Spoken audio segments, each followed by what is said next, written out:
will hear that a lot of them behind the scenes are bringing this up. They are really worried. We're hearing, Senator Sherrod Brown, Jon Tester, they actually stood up at a caucus meeting the other day and said that they were really worried. So I think there is a feeling among a lot of these Democrats that there's only a certain amount of time that they're really going to be able to pull through this. Welcome to Reporter's Notebook, where we talk to the Washington Examiner's top journalists about the stories breaking on their beats. I'm Jim Antle, and I'm joined today by Congressional reporter Samantha-Jo Roth. SJ, Republican National Convention is next week, but not everybody's going. Yeah, not everybody is going. I think you're going to see some of those critics of former President Trump who have been very outspoken in Congress. I'm talking about Senators Lisa Murkowski, Susan Collins, Senator Mitt Romney. It's of no surprise that these are senators that are not going to be there. But there are a couple, for a host of other reasons, that are not going to be there, whether that is logistical. Senator Cynthia Lummis just told me it was going to be way too much. She's from the state of Wyoming. Mm-hmm. You also have senators like Senator Mike Rounds, who says his time is better served, going to constituent coffees in his state. Mm-hmm. So, you kind of have a mix of everyone. I will say, though, it is pretty clear if you are a senator who did not, embrace former President Trump, you likely are not going to the convention. Sure. On the other side, I will say, if you are a senator who did, who was outspoken against President Trump, but now has come around, and I'm talking about, Senate Minority Leader Mitch McConnell, Senator John Thune, some of these others, because they are leadership, they are all going to the convention. So a little bit of a change. Mm-hmm. So what's become a real campaign issue is that Republicans are trying to take back the Senate has been trying to tie Democratic senators to President Joe Biden, specifically what the nature of his health is, which has become a hot topic after the first presidential debate. What are you hearing?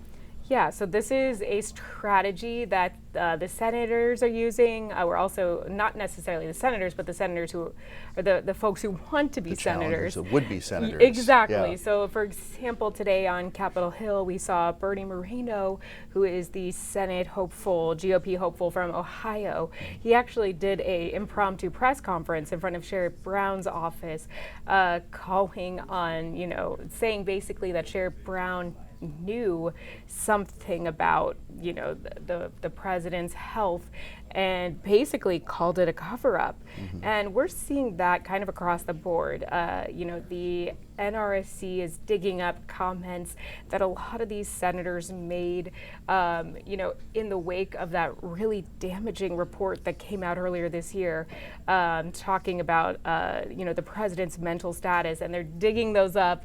A lot of these Democratic senators had said that they, weren't worried about the president, that they didn't see a huge problem. So they are now using this as a major campaign issue. Whether it will work is an open question, mm-hmm. but I mean, as we are living and breathing it, President Biden, his mental capacity is really just sucking up all of the oxygen here in DC.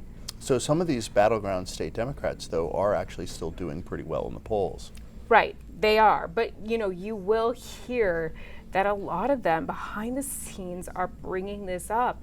They are really worried. We're hearing, Senator Sherrod Brown, Jon Tester, they actually stood up at a caucus meeting the other day and said that they were really worried. Mm-hmm. So I think there is a feeling among a lot of these Democrats that there's only a certain amount of time that they're really going to be able to pull through this. There's only so much that they can run ahead of the top of the ticket, and that is a concern. And the big question is Senator Schumer listening? Right. I think that he is, but a lot of this is going on behind the scenes, and they are really encouraging this, caucus to stay unified, even though we did see one Democratic senator come out last night, Senator Peter Welch, mm-hmm.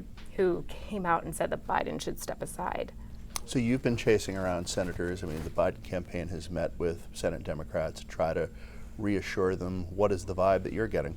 Well, I think it is a mix. From what I'm hearing, it sounds like a lot of minds have not been changed. If you were a senator who had concerns going into this meeting, you are a senator who still has concerns coming out of it. If you are a senator who is on Team Biden, saying rah rah Team Biden, Right. that's what you are publicly saying coming out of this meeting. So that's what they are saying publicly. We have heard that it did get very heated, and there's a feeling that this is not sustainable. But from what we also are hearing, it sounds like the Biden team tried to lay out a roadmap looking at polling and other things to try and reassure the senators. And we had a couple of them, like Senator Stabenow of Michigan. We know that she is, retiring, and there had been some concerns that maybe Biden wouldn't be able to win Michigan. She came out of the meeting publicly saying she believes that Biden can win Michigan. Whether this is an act or she actually feels like this is another question. But, we will see what happens. So no matter what Democrat's running, you're running after them, right? I'm running after them. All right. Thank you, SJ. Thank you. You can read Samantha-Jo and the rest of our political team's coverage at washingtonexaminer.com.